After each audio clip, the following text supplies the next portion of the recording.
ایک شخص شہر ریاض میں رہتا تھا اور فضول زندگی بسر کر رہا تھا۔ اسے اللہ تعالیٰ کی بہت کم معرفت تھی۔ کئی سال سے اس نے مسجد کا منہ نہیں دیکھا تھا اور خدا کے حضور سجدہ ریز نہیں ہوا تھا۔ اللہ تعالیٰ کی کرنی ایسی تھی کہ اس کی توبہ کا سبب اس کی کم عمر بیٹی ہوئی۔ وہ اپنا قصہ بیان کرتے ہوئے کہتا ہے، میں اوباش دوستوں کے ساتھ رات گزارتا اور اپنی مسکین بیوی سے قطع تعلق رہتا۔ میرے اس رویے سے وہ جس قدر تنہائی، تنگی اور المناک صورتحال سے دوچار رہتی، اسے اللہ ہی جانتا ہے۔ میں ایسی وفادار رفیقہ حیات کے حقوق ادا کرنے سے انتہائی کوتاہی برتتا۔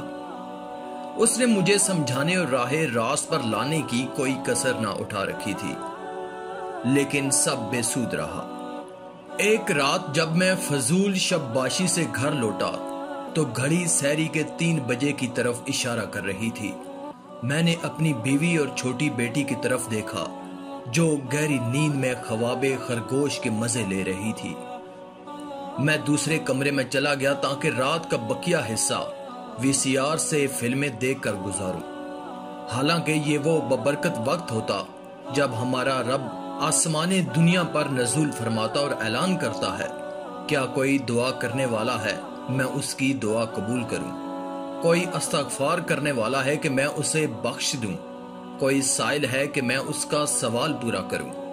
اچانک کمرے کا دروازہ کھل گیا۔ وہ میری ننھی بیٹی تھی جس کی عمر 5 سال سے زیادہ نہیں تھی۔ میں نے اس کی طرف تعجب اور حقارت کی نظر سے دیکھا۔ وہ مجھ سے پہلے ہی بولنے لگی، ابو جان، شرمناک بات ہے، اللہ سے ڈریے۔ اس نے یہ الفاظ 3 بار دہرائے، پھر دروازہ بند کر دیا اور چلی گئی۔ میرے اوزان خطا ہو گئے۔ میں نے فلم بند کی اور حیرانی کے عالم میں بیٹھ گیا۔ اس کی باتیں میرے کانوں سے ٹکرا رہی تھی۔ قریب تھا کہ میری جان نکل جاتی۔ میں اس کے پیچھے گیا تو وہ اپنے بستر پر دوبارہ سو چکی تھی۔ میں نے ایک مجنوں کی طرح صبح کی۔ مجھے کیا ہو گیا تھا، مجھے کچھ پتہ نہیں تھا۔ چند لمحات گزرے تھے کہ قریبی مسجد سے مؤذن کی آواز گونجی جو بھیانک رات کے سکون کو ٹکڑے ٹکڑے کر رہی تھی۔ میں نے وضو کیا اور مسجد کی طرف روانہ ہو گیا۔ میرے اندر نماز کا شوق تھا نہ رغبت، بس چھوٹی بچی کے الفاظ میرے قلب و روح کو بے چین اور مضطرب کیے ہوئے تھے۔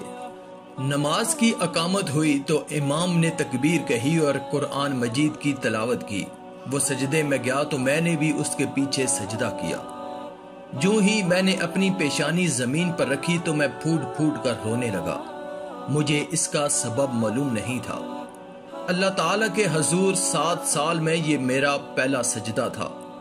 یہ آہو بکا میرے لیے خیر و بھلائی کی چابی ثابت ہوئی، کیونکہ اس کے ساتھ ہی میرے دل سے ہر کفر، نفاق اور فساد جاتا رہا۔ میں نے محسوس کیا کہ ایمان میرے اندر سرایت کرنا شروع ہو گیا ہے۔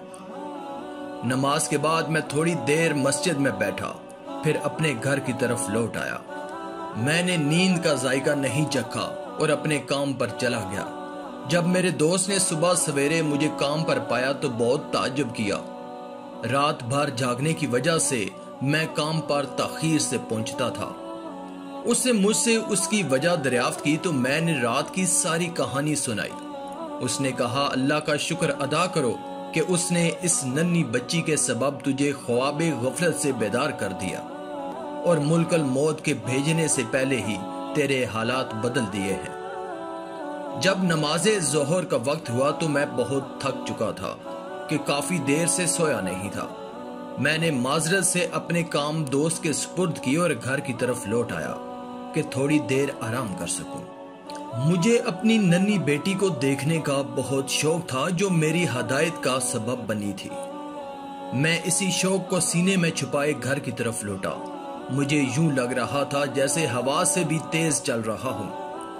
جب گھر پہنچا تو خلاف معمول میری بیوی گھر کے سامنے کھڑی تھی اور مجھے دیکھ کر چلائی، تم کہاں تھے؟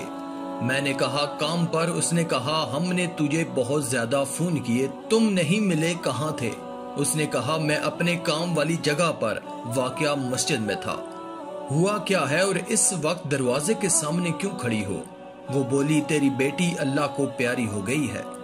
وہ آدمی بولا صدمہ اتنا ہولناک تھا کہ میں اپنے آپ پر کنٹرول نہ رکھ سکا اور زارو کتار رونا شروع کر دیا۔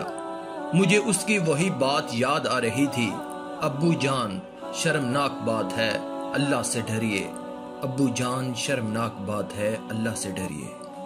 اس نے کہا کہ میں نے اپنے دوست کو فون کیا اور بتایا کہ جو بیٹی میرے ظلمات سے نور کی طرف آنے کا سبب بنی تھی وہ وفات پا گئی ہے۔ اس کا دوست جلدی سے آیا، پھر اس نے اپنی بیٹی کو غسل دیا، کفن پہنایا اور مسجد میں لے گئے، اس کی نماز جنازہ ادا کی اور قبرستان لے گئے۔ اس کے دوست نے کہا کہ اپنی بیٹی کو لحد میں اتار دو۔ اس نے اپنی بیٹی کو لیا، دفن کیا اور ارد گرد موجود لوگوں سے کہہ رہا تھا میں اپنی بیٹی کو نہیں بلکہ اس نور کو دفن کر رہا ہوں جس نے اللہ کی جانب میرا رستہ روشن کیا۔ اس بیٹی کو اللہ تعالیٰ نے میری ہدایت کا سبب بنایا۔ میں اللہ تعالیٰ سے دعا کرتا ہوں کہ ہمیں اپنی جنت میں اکٹھا فرما دے۔ سب لوگ پھوٹ پھوٹ کر رونے لگے، قریب تھا کہ غم سے ان کے دل پھٹ جاتے۔ معزز بھائیو، انسان کو معلوم نہیں کہ موت کا فرشتہ کب اس کے پاس آئے۔ موت چھوٹے اور بڑے کو نہیں جانتی، فرمانے باری تعالیٰ ہے۔ جب ان کا وہ وقت آ جاتا ہے تو وہ ایک ساعت نہ پیچھے رہ سکتے ہیں اور نہ آگے بڑھ سکتے ہیں۔ ہمیں چاہیے کہ اپنے رب کی طرف تیز قدموں سے چلیں اور سچی توبہ کریں۔ شاید یہ زندگی کا آخری وقت ہو اور رحمان کی جنت ہماری جزا بن جائے۔ آج کی اس ویڈیو میں تھا بس اتنا ہی۔ مزید ایسی ہی اسلامی ویڈیوز کے لیے اللہ کی قدرت چینل کو سبسکرائب کر دیں اور ساتھ میں موجود گھنٹی کو بھی دبا دیں تاکہ آنے والی تمام لیٹسٹ ویڈیوز کی اپڈیٹ آپ کو ملتی رہے۔ شکریہ۔